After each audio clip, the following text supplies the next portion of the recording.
6 or 7 months down the road, we're going to have empty shelves. Tariffs can rip an economy to shreds.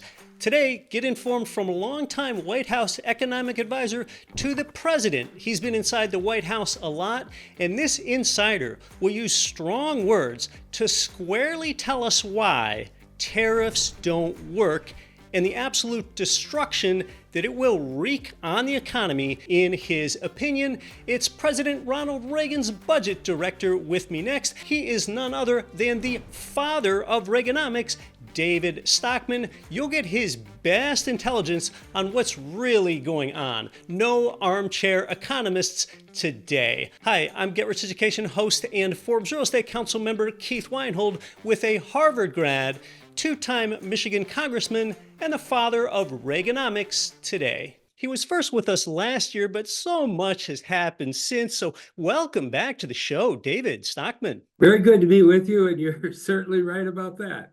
I think we're really in uncharted waters. Who could have predicted where we are today? And therefore, it's very hard to know where we're heading, but you have to try to peer through the fog and all the uncertainty and the noise and the day-to-day ups and downs that's coming from this White House in a way that we've never seen before. And I've been, I started on Capitol Hill in 1970, so I've been watching this, for more than a half century, actually, quite a while. It's important to go through all this, but it's sort of uncharted waters. So no one really knows where we're going, but we'll do the best we can to shed some light on the issues that are right in front of us. Sure, it's sort of like you wake up every day and all you do know is that you don't know. And David, when it comes to tariffs, I want to give you my idea, and then I want to Okay. ask you about what the tariff objective even is. Now, to be sure, no one is asking me how to advise the president. I'm an international real estate investor, but I do most of my business in the US, and I sure don't have international trade policy experience.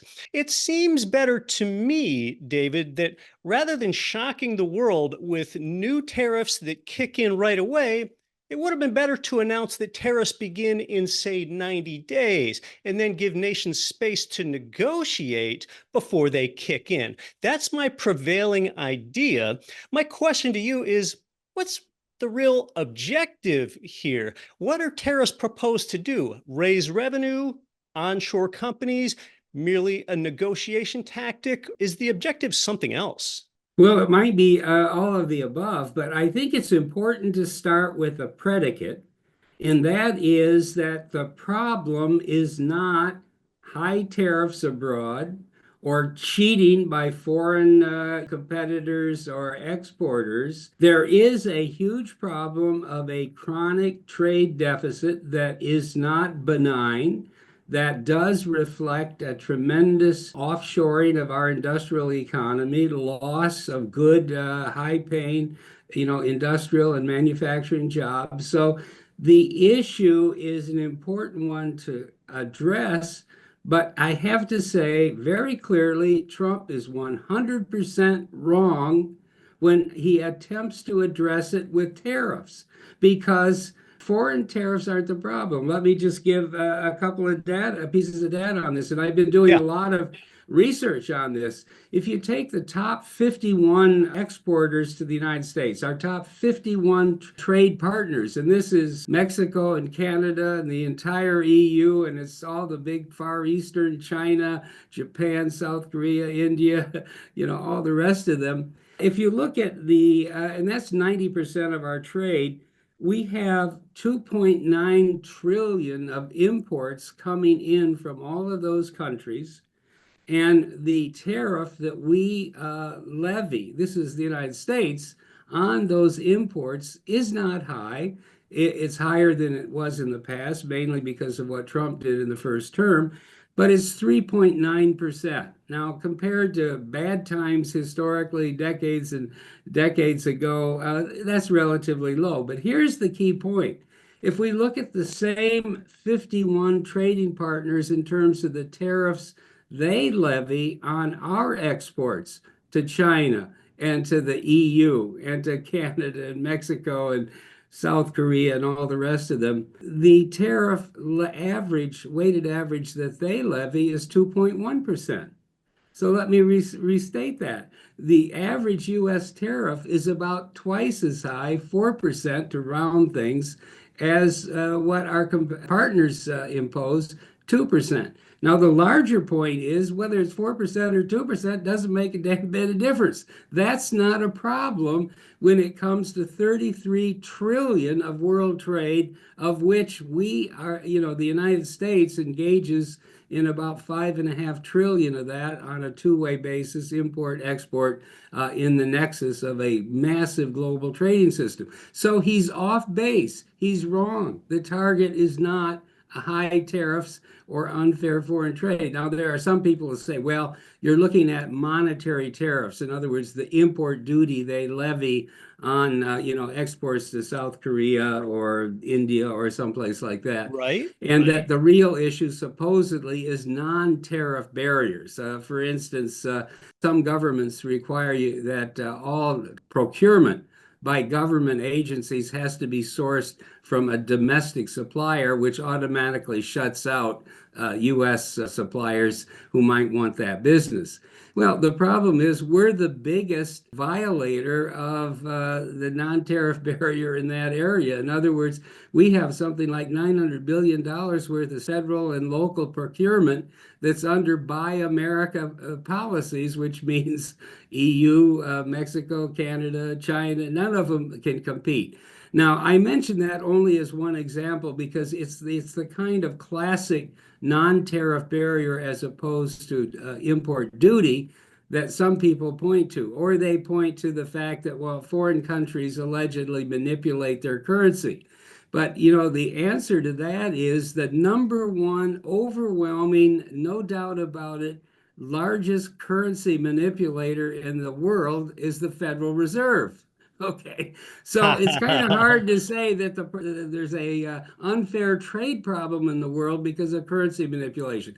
And then there is, an argument, well, foreign governments subsidize their exporters. They subsidize their industrial companies, and therefore they can sell things cheaper. And therefore, that's another example of unfair trade. But the biggest subsidizer of the tech industry and of a lot of other basic industry in the United States is the Defense Department.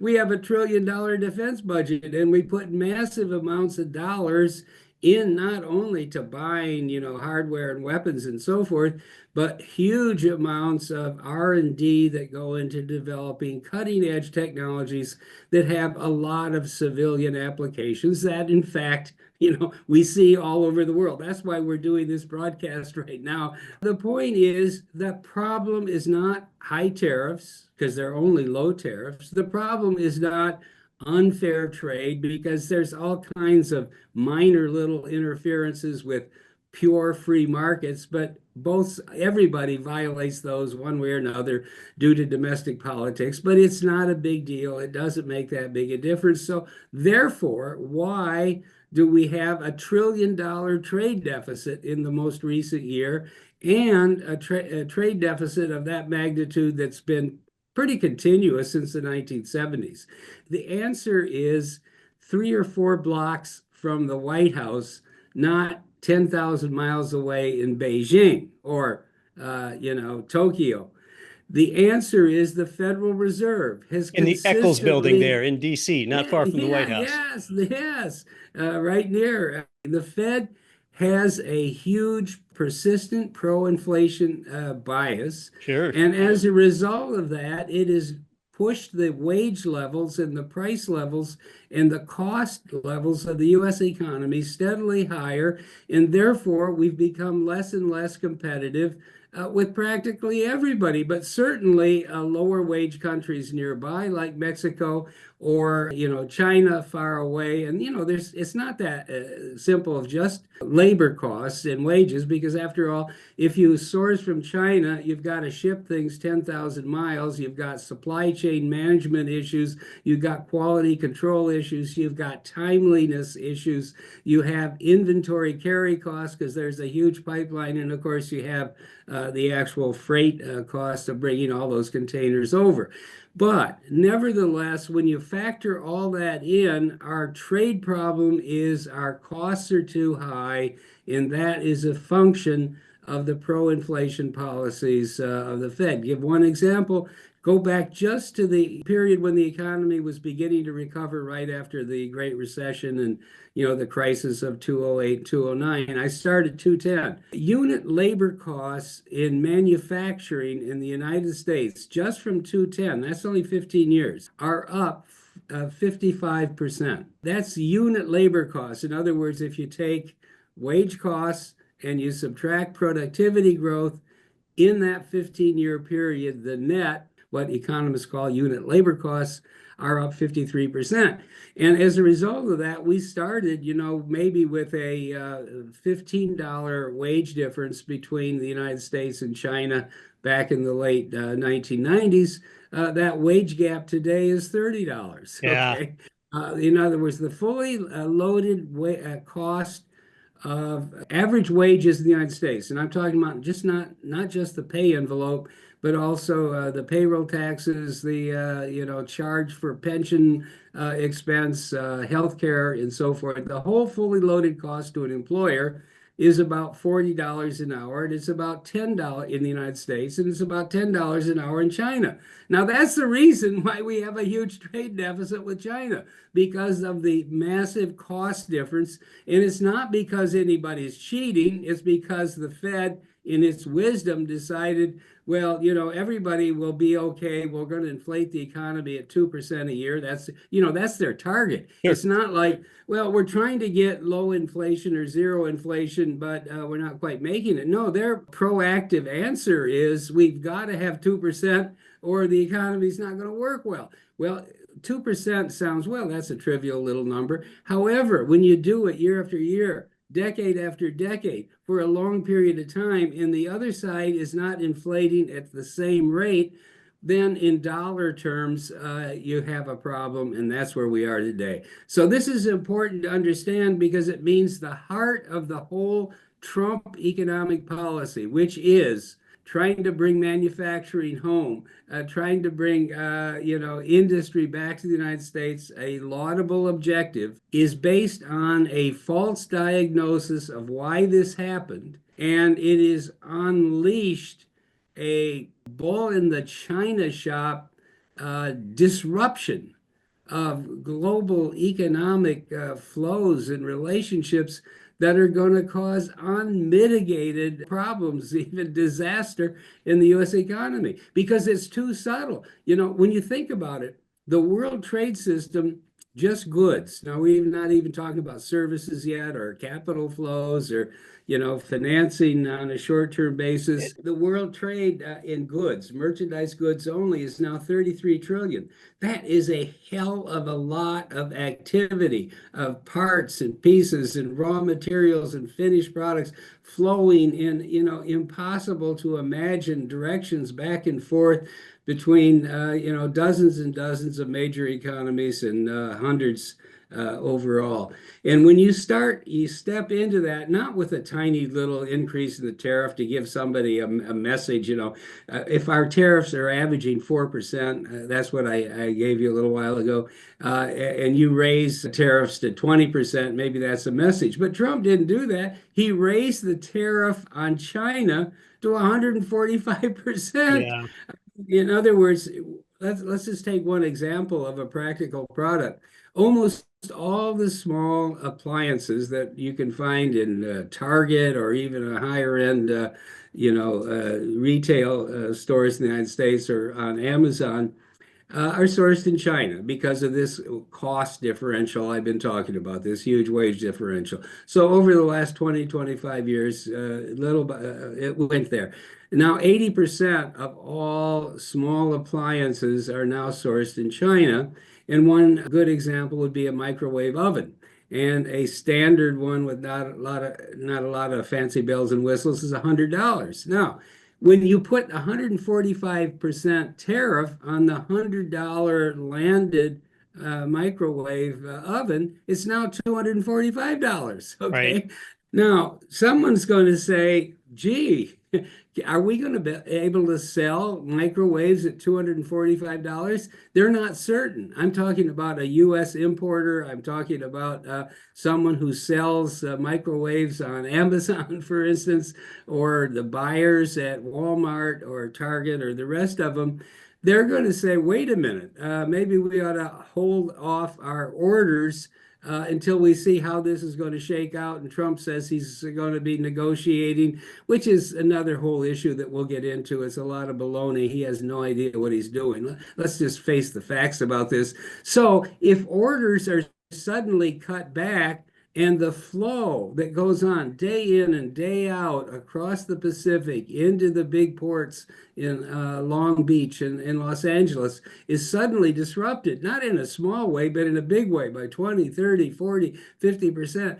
6 or 7 months down the road, we're going to have empty shelves. We're going to have empty warehouses. We're going to have sellers who suddenly realize there's such a scarcity of products that have been hit by this blunderbuss of tariffs that we can double our price and get away with it. Okay. Ports are set up for steady Yeah. flows, not for Yeah. surges and then Yeah. lulls in activity. That just really Yeah. doesn't work. And let me just get in that because you're on a good point. In other words, there is a complicated supply line, Sure. supply chain, where stuff is handed off one hand to another. Ports in China, shipping companies, ports here, rail distribution systems, regional warehouses of people like Walmart and so forth.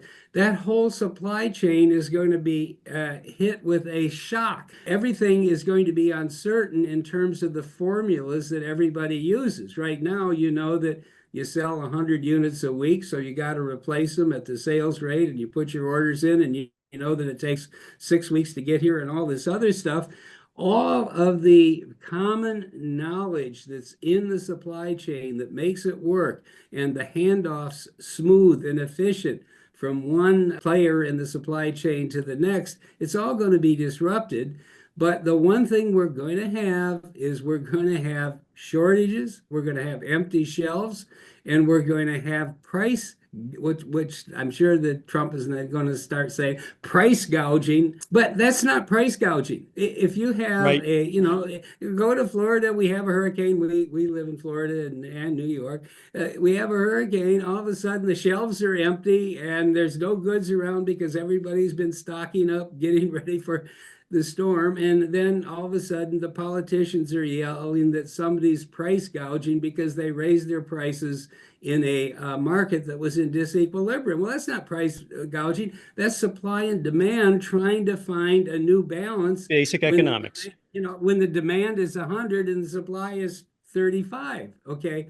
But I'm kind of getting ahead here, but I think there's very good likelihood that there's going to be a hue and cry right before, maybe in the fall or right before Christmas about price gouging, and Trump then saying, well, I was elected to bring prices down and bring inflation under control. It's out of control because all of these foreigners raised their prices. No, they didn't. It was the tariff that did it. And all the people in the supply chain are trying to take advantage of the temporary disruptions. So I think people have to understand, and I can't say this, and I don't like to say it because I certainly didn't think the other, candidate in the last election had anything to offer in terms of dealing with our serious economic problems in this country. But I'm talking about Harris. But the fact is, Donald Trump has had a wrong idea for the last 40 to 50 years of his adult life.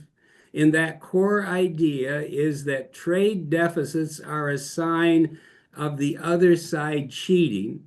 They're a sign that you're being exploited or taken advantage of or ripped off. Or it's not at all. Okay. Trade deficits are a consequence of cost differences between different jurisdictions.